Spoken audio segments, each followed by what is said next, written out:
ഇതാ ഓണിങ് എത്തിയില്ലേ. അപ്പോൾ നമുക്ക് കുറച്ച് അഫോർഡബിൾ ജ്വല്ലറി സെറ്റ്സ് കണ്ടാലോ. നെക്ലസും ഇയറിങ്സും വരുന്ന സെറ്റ്സാണ്, അതും നല്ല അഫോർഡബിൾ റേറ്റിലാണ്. നല്ല അടിപൊളി ക്വാളിറ്റിയുള്ള സാധനങ്ങളാണ് കേട്ടോ. ഫസ്റ്റ് വൺ വന്നിട്ട് ഈ ഒരു റെഡ് സ്റ്റോണുള്ള ഈ ഒരു ജ്വല്ലറിയാണ്. ഇതിൻ്റെ ഇയറിങ് വന്നിട്ട് ഒരു സ്റ്റഡ് ടൈപ്പാണ്. ഇതിൻ്റെ റേറ്റ് വന്നിട്ട് വെറും 159 ആണ്. പക്ഷേ കറൻ്റ് ഔട്ട് ഓഫ് സ്റ്റോക്ക് ആണ് കേട്ടോ. ഞാൻ എന്തായാലും വേറെ ഏതെങ്കിലും ആപ്പിലുണ്ടോ എന്ന് നോക്കാം. നെക്കിൽ വെക്കുമ്പോഴാണ് നല്ല ഭംഗിയും കാര്യങ്ങളൊക്കെ ഉണ്ടായിരുന്നു. ഇത് Ajio എന്നായിരുന്നു മേടിച്ചിട്ടുണ്ടായിരുന്നത്. നെക്സ്റ്റ് വൺ വന്നിട്ട് ഈ ഒരു സ്റ്റോൺ വരുന്നതാണ്.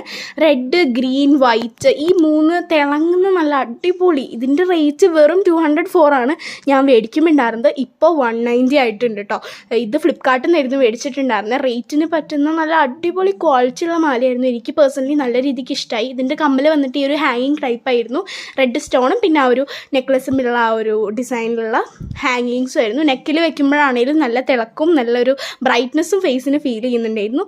നെക്സ്റ്റ് വൺ വന്നിട്ട് ഈ ഒരു ദേവിയുടെ ഒരു അത്യാവശ്യം ഹെവി ആയിട്ടുള്ള ഒരു നെക്ലസ് ആണ് കേട്ടോ. Red and green stone combo വരുന്നതാണ്. 187 ആയിരുന്നു ഇതിൻ്റെ മേടിക്കുമ്പോഴുള്ള പ്രൈസ്. പക്ഷേ ഇപ്പോൾ 257 ആയിട്ടുണ്ട്. എന്നാലും നോക്കി നോക്ക്, കുറച്ച് കഴിയുമ്പോൾ ചിലപ്പോൾ കുറേയായിരിക്കും. ഇതിൻ്റെ ഇയറിങ് വന്നിട്ട് ഈ ഒരു സ്റ്റഡ് ലക്ഷ്മി ദേവിയുടെയും വരുന്ന ഒരു ജുമുക്കിയായിരുന്നു. ഇതിൻ്റെ കളർ കമ്പാരിസൺ വെച്ച് നോക്കുമ്പോൾ നെക്ലസിനേക്കാളും കുറച്ചൊരു ഡിമ്മായിട്ടുള്ള കളറായിരുന്നു ഇയറിങ്ങിൻ്റെ. ആ ഒരു കുഴപ്പം മാത്രമേ എനിക്ക് തോന്നിയിട്ടുള്ളൂ, വേറൊരു കുഴപ്പമൊന്നുമില്ല. പക്ഷേ ഞാൻ മേടിച്ച പ്രൈസിന് ഈ ഒരു ക്വാളിറ്റി അടിപൊളിയാണ് കേട്ടോ. അപ്പോൾ എന്തായാലും ഇതിൻ്റെ ആവശ്യമുള്ളവർക്ക് ഞാൻ ലിങ്ക് ഡിസ്ക്രിപ്ഷനിൽ അല്ലെങ്കിൽ സ്ക്രീനിൽ ടാഗ് ചെയ്യാൻ പറ്റുമെന്ന് നോക്കട്ടെ. അപ്പോൾ ചെക്ക് ഇറ്റ് ഔട്ട്. അപ്പോൾ അടുത്ത വീഡിയോയിൽ കാണാം. Bye, see U.